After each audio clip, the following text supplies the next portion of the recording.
Rock versus Shawn Michaels. क्यों ये दोनों रेसलिंग स्टार्स आपस में कभी भी एक साथ स्क्वाड सर्कल में नहीं दिखे?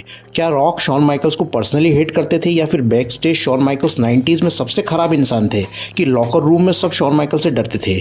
और क्यों आज तक द रॉक और शॉन माइकल्स कभी भी हमें WWE की रिंग में आपस में भिड़ते नहीं दिखे? जानने के लिए वीडियो में शुरू से लेकर अंत तक बने रहिएगा। शॉन माइकल्स ने अपने WWE करियर की शुरुआत करी थी as a tag team performer और लेट 80s से अर्ली 90s तक वे रॉकर्स का पार्ट थे। फिर माइकल्स ने अपने करियर का एक मेजर स्टेप लिया था और वे as a single star WWE में परफॉर्म करने लगे थे और वे इस दौरान अपने आप को हार्ट ब्रेक किड बुलाने लगे थे। और लेट 90s के आते आते माइकल्स WWE के बहुत बड़े स्टार बन गए थे। और वहीं द ग्रेट वन रॉक ने अपना करियर स्टार्ट किया था 96 सर्वाइवर सीरीज से और 2000 तक वे WWE के एक बहुत बड़े स्टार बन गए थे और एक आउटस्टैंडिंग प्रोमो कट करने वाले परफॉर्मर बन गए थे। लेकिन लेट 90s और अर्ली 2000 तक कभी भी फैंस को द रॉक और शॉन माइकल्स का मुकाबला देखने को ही नहीं मिला। पूरा एटीट्यूड एरा और रूथलेस एग्रेशन एरा जब स्टार्ट हुआ था, दोनों स्टार्स अपने रोस्टर में एक्टिव थे, पर कभी भी ये दोनों एक दूसरे के अगेंस्ट या साथ नहीं दिखे। रॉक ने अपने इंटरव्यूज में कहा है कि वे माचो मैन रैंडी सैवेज को रेसल करना चाहते थे और रॉक ने यह भी कहा था एक पॉइंट पे कि वे WCW के सुपरस्टार स्टिंग से रेसल करना चाहते हैं। रॉक ने होगन को फेस किया था रेसलमेनिया 17 में, जो कि एक ऑल टाइम क्लासिक मैच हुआ था। रॉक ने Undertaker, Bret Hart, Triple H और उनके legendary rival Steve Austin, Goldberg, John Cena, Kurt Angle, CM Punk तक को रेसल किया है, पर रॉक ने कभी भी शॉन माइकल्स को रेसल करने की इच्छा नहीं जताई। अब इसके पीछे क्या रीजन हो सकता है कि रॉक शॉन माइकल्स को पर्सनली हेट करते थे या नहीं? इसके लिए हमें जाना होगा समय में पीछे।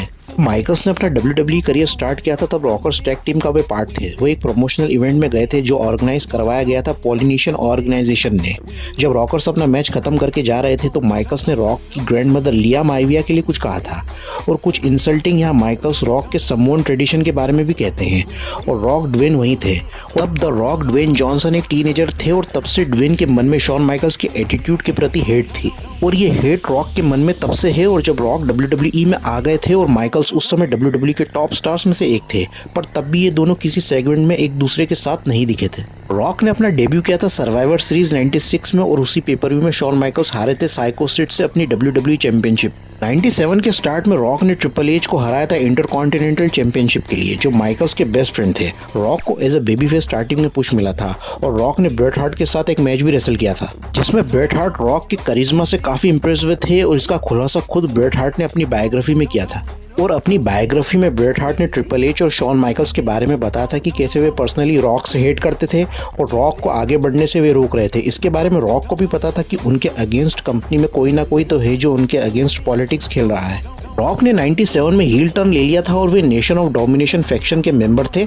इस दौरान रॉक मिड कार्ड फ्यूड्स में इन्वॉल्व रहते थे जहां पर वे टैग टीम मैचेस का पार्ट थे और शेमरॉक, आमिर जॉनसन, वेडर और स्टीव ऑस्टिन के साथ वे फ्यूड में इन्वॉल्व रहे थे।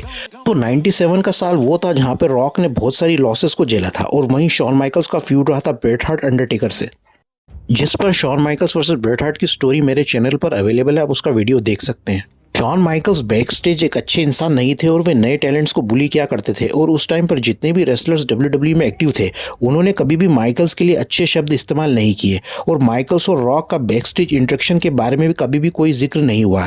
पर ब्रेट हार्ट ने अपने कुछ इंटरव्यूज में बताया था कि एक बार माइकल्स यंग रॉक पर बहुत भड़क गए थे, जहां पर ब्रेट हार्ट ने बताया था कि रॉकी ने अपने एक मैच में फ्लाइंग एल्बो का यूज किया था जो माइकल्स परफॉर्म करते थे और रॉकी ने उस मूव को बस परफॉर्म किया था और वे उसे परफॉर्म करते वक्त भूल गए थे कि ये माइकल्स का मूव है। और माइकल्स ने यंग रॉक को लॉकर रूम में इसके लिए बहुत बुरी तरह से बेइज्जत किया था, जिसके लिए माइकल्स की इमेज लॉकर रूम में और खराब हो गई थी। ये एक और ऐसा वाक्य है जिसने रॉक की माइकल्स के प्रति हेट्रेड को और बढ़ा दिया था और रॉक ने माइकल्स के अगेंस्ट काम करने से भी रिफ्यूज कर दिया था। फिर माइकल्स के रेसलमेनिया 14 के सेमी रिटायरमेंट के बाद माइकल्स WWE में पार्ट टाइम अपीयर होते रहते थे और वे उस टाइम पर एज अ कमिश्नर के तौर पर काम कर रहे थे।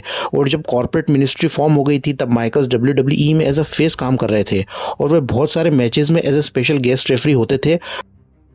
99 तक ट्रिपल एच का पुश काफी स्ट्रांग हो गया था और वे WWE चैंपियनशिप के लिए स्टीव ऑस्टिन, रॉक और मैनकाइंड के साथ फ्यूड में थे। और स्मैकडाउन के अगस्त 99 के एपिसोड में माइकल्स ट्रिपल एच और रॉक के WWE चैंपियनशिप मैच में स्पेशल रेफरी थे और रॉक ने यह ट्रिपल एच को रॉक बॉटम दे दिया था और वे पीपल्स एल्बो ट्रिपल एच को मारने ही वाले थे कि माइकल्स ने यह रॉक को अचानक से सुपर किक दे दी थी।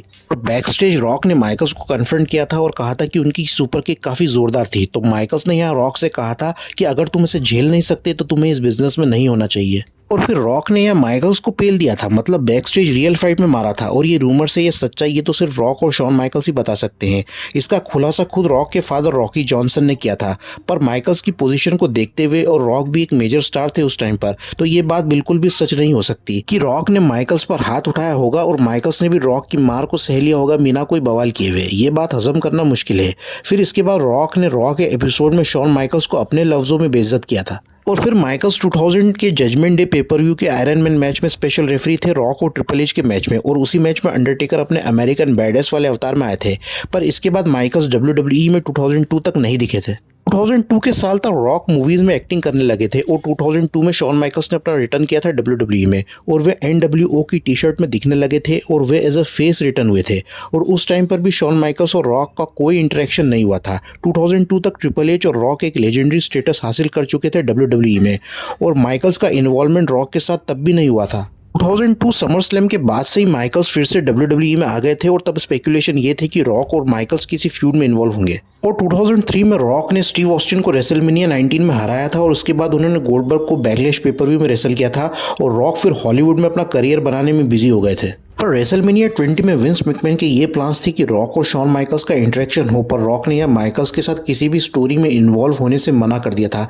मे बी रॉक अपनी करंट मूवीज की शूटिंग के लिए कमिटेड होंगे। इसके बाद रॉक ने प्रो रेसलिंग टॉर्च को एक इंटरव्यू दिया था, जिसमें रॉक से पूछा गया था कि शॉन माइकल्स को वे किस नज़रिए से देखते हैं, क्या वे उनके लिए हेल्पफुल थे और क्या उन्हें माइकल से सीखने को मिला उनकी गलतियों से, और क्या उन्होंने उनके लिए क्या एग्जाम्पल सेट किया। तो रॉक ने इसके जवाब में कहा था कि वे मेरे लिए कभी भी हेल्पफुल नहीं रहे थे और उन्हें माइकल्स के लिए कुछ भी नहीं कहना। और आगे रॉक से ये पूछा गया कि वे फ्यूचर में माइकल्स के साथ काम करना चाहेंगे, तो रॉक ने यह कहा था कि माइकल्स के साथ काम करने की उनकी कोई डिजायर नहीं है। विंस रूसो ने अपने एक वीडियो में कहा था कि माइकल्स रॉक के डेब्यू से ही उन्हें पसंद नहीं करते थे, पर उनके बीच कभी कोई खास इंटरेक्शन देखने को नहीं मिला था। तो दोस्तों, यहाँ पर अगर माइकल्स रेसलमेनिया 14 के बाद रिटायर नहीं होते तो हमें शॉन माइकल्स और द रॉक का फ्यूड देखने को ज़रूर मिलता, क्योंकि रॉक ने उस टाइम पर कंपनी के टॉप स्टार्स को फेस किया था, जिसमें स्टीव ऑस्टिन, अंडरटेकर, केन, ट्रिपल एच, मैनकाइंड के अगेंस्ट उन्होंने काफ़ी मैचेस रेसल किए थे। और माइकल्स अगर कंपनी में बने रहते तो उनका और रॉक का फ्यूड फैंस को देखने को ज़रूर मिलता। लेकिन रॉक माइकल्स को पर्सनली हेट करते थे, ये बात बिल्कुल सही है, बहुत पर्सनली और प्रोफेशनली भी। क्योंकि द रॉक पर एक सिटकॉम सीरीज बनी है यंग रॉक के नाम से, जिसमें ड्वेन जॉनसन की पूरी लाइफ को दिखाया गया है, जिसमें वो स्ट्रगलर से एक रेसलिंग स्टार कैसे बने थे। और उसके सीजन 3 में रॉक की WWE जर्नी को बताया गया है, जिसमें एटीट्यूड एरा के सारे रेसलर्स हैं, सिर्फ शॉन माइकल्स को नहीं बताया गया है। और रेसलिंग फैंस जिन्होंने उस सीरीज को देखा है वे ये क्वेश्चन करने लगे थे कि इसमें शॉन माइकल्स कहाँ हैं। तो इसके जवाब में खुद ड्वेन जॉनसन ने कहा था कि एक बहुत बड़े रेसलिंग स्टार ने मुझे मेरे इनिशियल WWE के फेज में आगे बढ़ने से रोका था बैक स्टेज पॉलिटिक्स से, और मैं उसके बारे में बात करना नहीं चाहता हूँ। यंग रॉक सीजन 3 में शॉन माइकल्स के कैरेक्टर को एज ए ब्लैक रेसलर दिखाया गया था। उसका नाम था चैड फ्रॉस्ट, और चैड फ्रॉस्ट उस यूनिवर्स में कंपनी के टॉप स्टार्स में से एक था, जो हिंट थी शॉन माइकल्स की, जो विंस को रॉक के अगेंस्ट चुगली करता रहता है और उसे कंपनी में आगे बढ़ने से रोकता है। तो यहाँ पर रॉक का हेट शॉन माइकल्स की तरफ साफ दिखता है कि उन्होंने अपने यूनिवर्स में शॉन माइकल्स को ही गायब कर दिया।